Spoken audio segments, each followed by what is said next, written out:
2002-এর voter list কোথা থেকে পাবেন। এবারে মিক্সিতে ঘুরিয়ে নিলেই ব্রেকফাস্ট রেডি। আরেকটা হচ্ছে 2/12/2004-এর পরে। এই তিনটে ডেট কেন? ভালো বানায় এখানে, কেমন করেছে ডেট দুটো কেন এত ইম্পর্টেন্ট? তো তাহলে পরে দেখুন, এখান থেকে আপনি ওই যে 2002 এসআইআর তার টোটাল মানে লিস্টটা আপনার এখানে রয়েছে।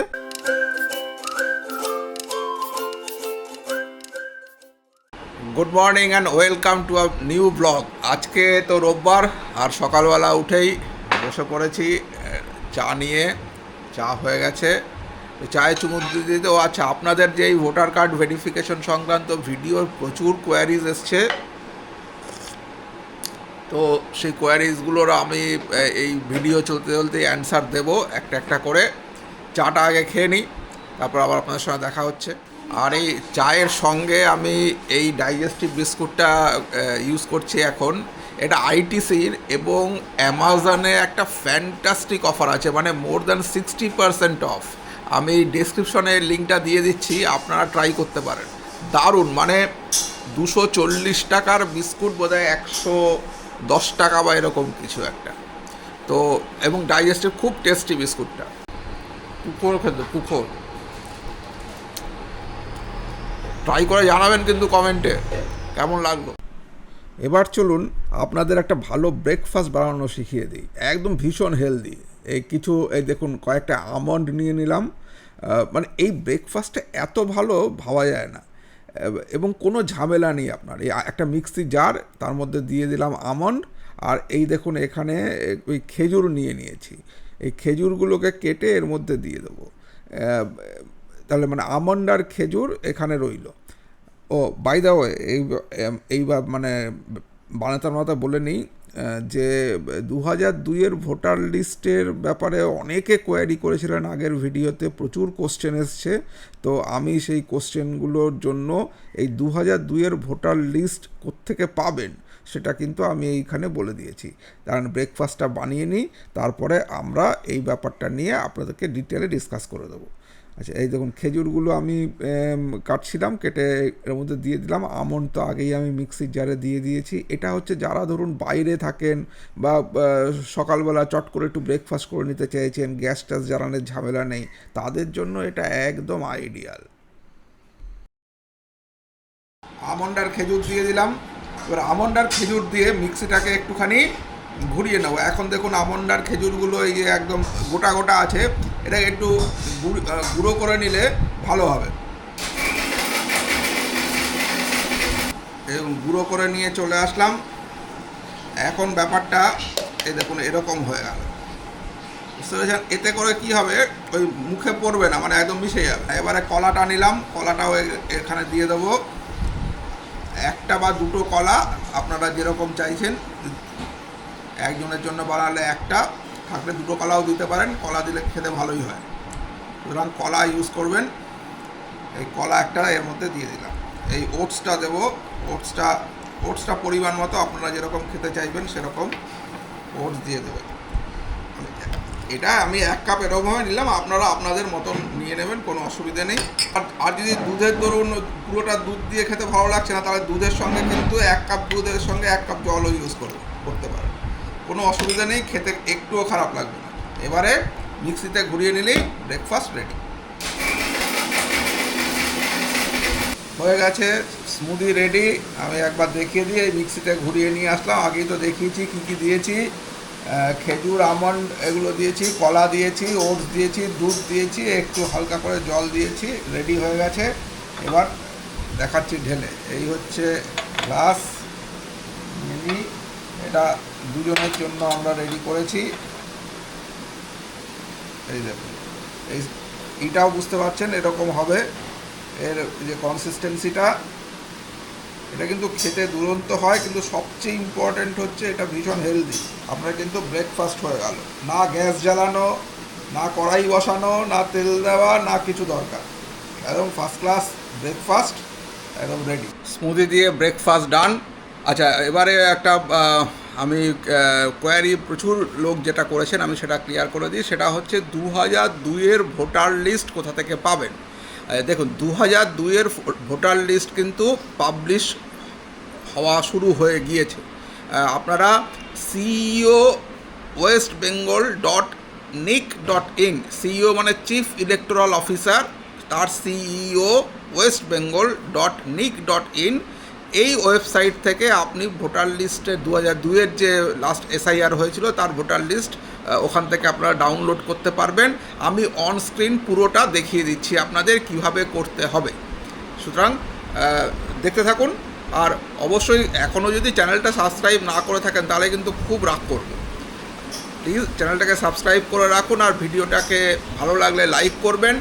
আর যাদের মনে হচ্ছে এই ধরনের কোয়ারি বা এই ধরনের ইনফরমেশনের দরকার আছে তাদের সবার সঙ্গে শেয়ার করবেন।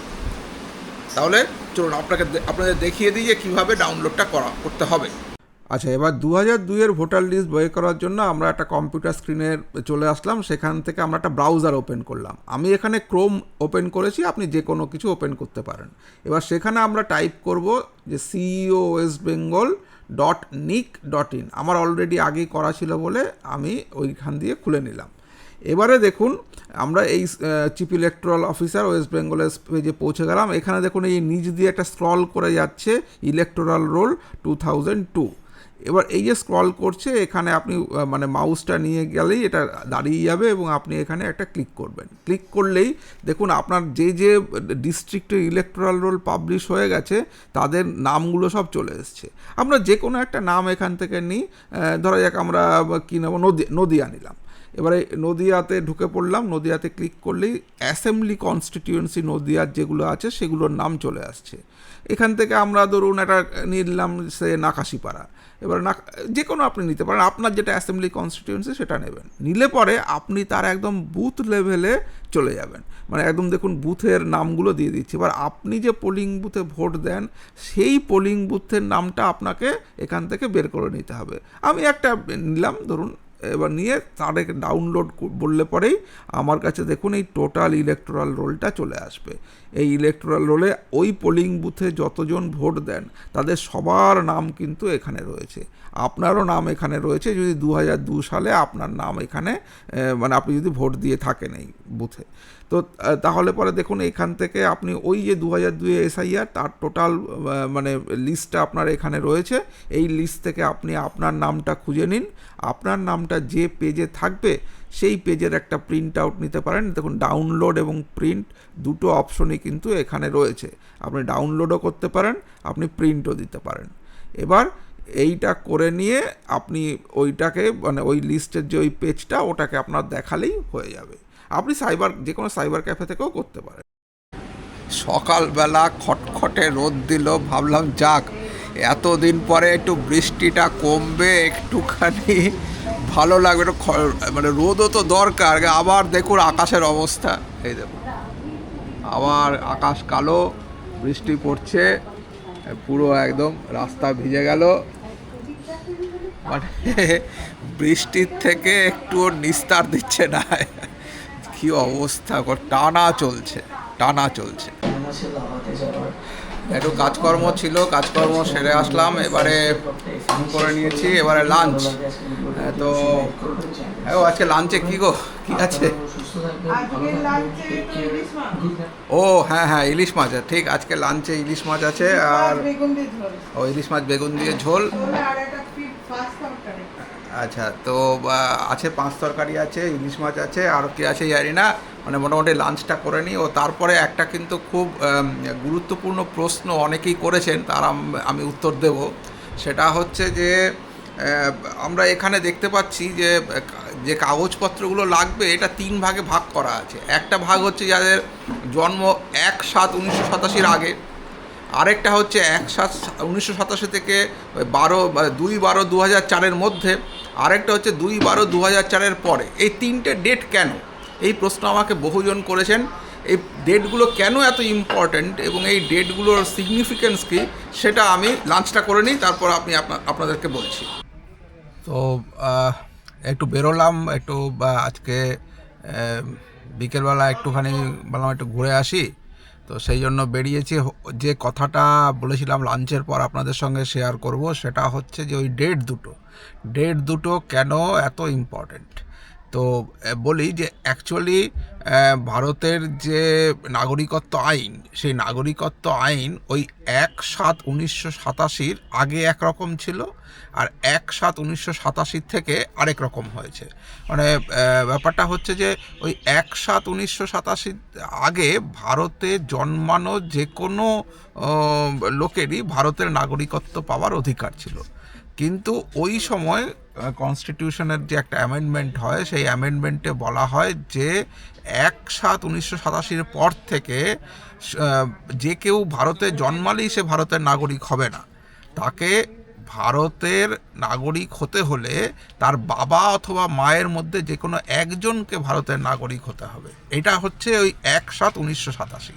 যে কারণেই এই এসআইআরে ওই 1/7/1987 পরে জন্মানো বাচ্চাদের, তাদের ক্ষেত্রে বাবা অথবা মায়ের মধ্যে যে কোনো একজনের প্রমাণপত্র দাখিল করার কথা বলা হয়েছে।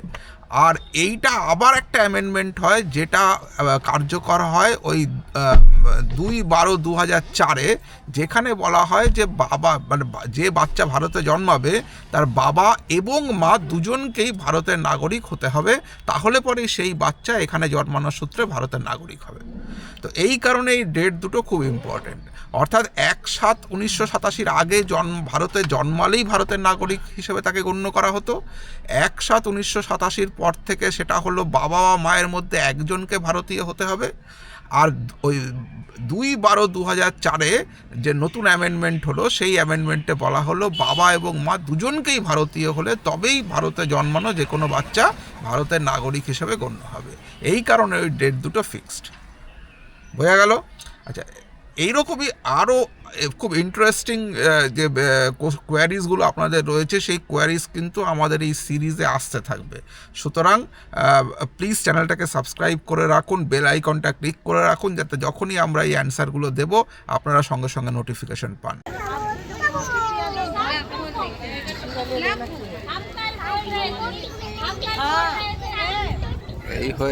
এই হচ্ছে এখন কলকাতার one of the most hotspot new town coffee house.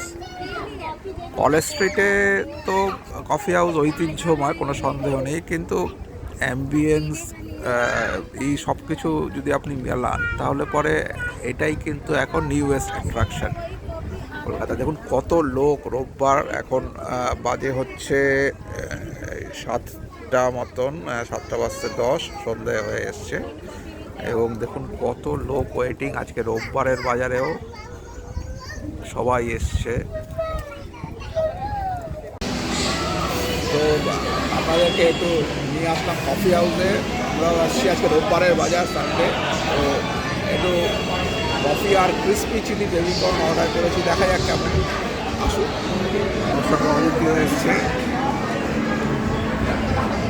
Coffee হাউসে আসতে, নতুন কফি হাউসে আসতে খুব ভালোই লাগে, আর এখানে অ্যাম্বিয়েন্সটা খুব ভালোই লাগে, মজা লাগে বেশ।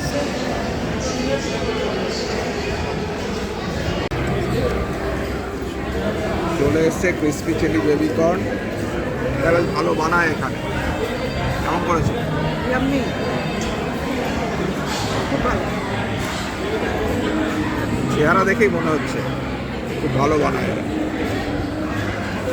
আপনারা এই নিউ টাউন কফি হাউসে আসলে এই ক্রিসপি চিলি বেবিকর্নটা ট্রাই করতে পারেন। আর শুধু কিন্তু এইটা নয়, আমাদের জীবনে চলার পথে বিভিন্ন ধরনের কোয়ারির, যেগুলো আপনাদের জন্য ভীষণ ভীষণ ভীষণ গুরুত্বপূর্ণ, সেই কোয়ারিগুলো আমরা কিন্তু এই ভিডিওগুলোর মাধ্যমে উত্তর দিতে থাকব। সুতরাং সঙ্গে থাকুন আর দেখতে থাকুন বিউটিফুল জার্নিজ।